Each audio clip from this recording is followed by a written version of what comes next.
All right, let's dive in. Today, we're moving way beyond the basics of hola and gracias. We're talking about getting the skills you need to really jump into those complex, passionate, and smart conversations in Spanish. You know, turning those simple chats into truly meaningful debates. So, does this sound familiar? You've got the basics down, no problem. But then a real discussion starts up, maybe about politics or a new movie, and suddenly you feel like you're searching for words just on the sidelines? Well, that's exactly what we're going to tackle. This is all about giving you the tools to smash through that plateau and really hold your own with confidence. Okay, first things first. We're going to build your essential toolkit. Think of these as the absolute foundational phrases you need to start expressing your opinions clearly and giving your arguments some real structure, right from the very beginning. Let's start with an absolute classic.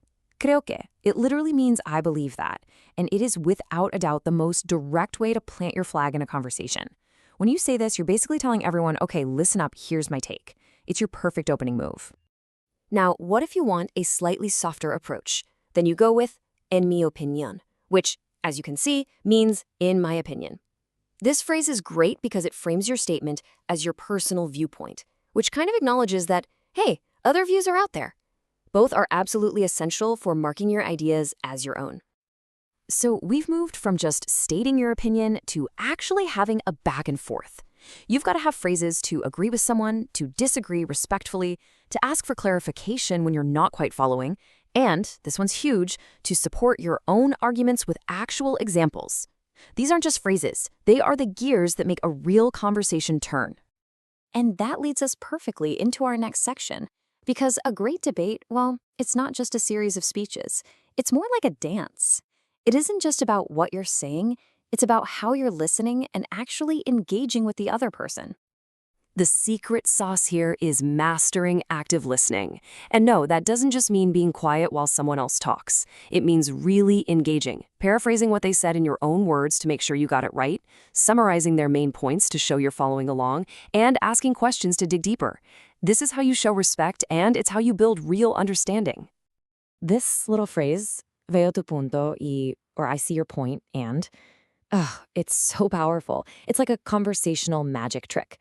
It validates what the other person just said before you add your own idea. It can turn what could be a confrontation into a collaboration, even if you're about to totally disagree with them. Now, just when you think you've got it, let's add another fascinating layer to all this. The way you debate isn't universal. Nope, culture plays a massive role. And if you're not aware of the differences, you could find yourself in some pretty big misunderstandings. Just take a look at this comparison between Spain and Mexico. In Spain, you might find a very direct, even fiery style of debate, where jumping in to counter a point is actually seen as being engaged. But in Mexico, the conversation might feel more expressive, even poetic, with a huge emphasis on group harmony, maybe softening a disagreement with a phrase like con todo respeto, or with all due respect. Look, neither one is right or wrong, but knowing this context is absolutely key to navigating the conversation well.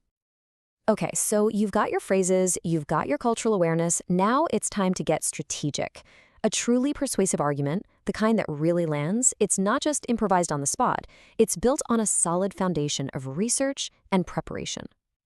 And the process is actually pretty straightforward, but you can't skip it. First, know exactly what the debate is about. Then go gather your facts and make sure you're looking at different, reliable sources. Finally, organize your notes so you know where everything is. Seriously, think of it like a lawyer getting ready for a case. You want that killer statistic or that perfect quote right at your fingertips when you need it most.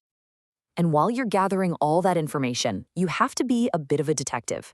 Ask yourself, who actually wrote this? Are they an expert? Is this information backed up with real evidence?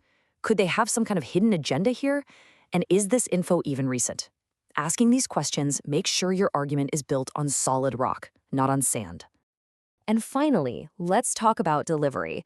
Because you can have the most brilliant, well-researched argument in the world, but if the delivery is weak, it can just fall flat.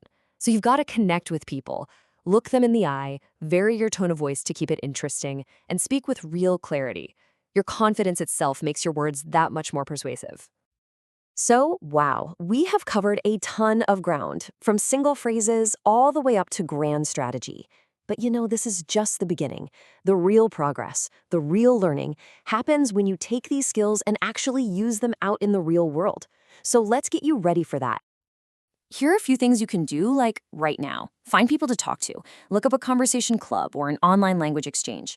Actively learn the vocabulary for topics you really care about, like the environment or technology. And just immerse yourself. Watch Spanish movies, read articles. This is how you keep that momentum going and really make it stick. And I want to leave you with something to really think about. Turn the lens on yourself. We talked about how culture shapes debate in Spain and Mexico, but what about you? How has your own background, your own upbringing, shaped the way you argue and disagree with people? Understanding that about yourself, that is the final key to becoming a truly masterful communicator in any language. Now go out there and start some amazing conversations.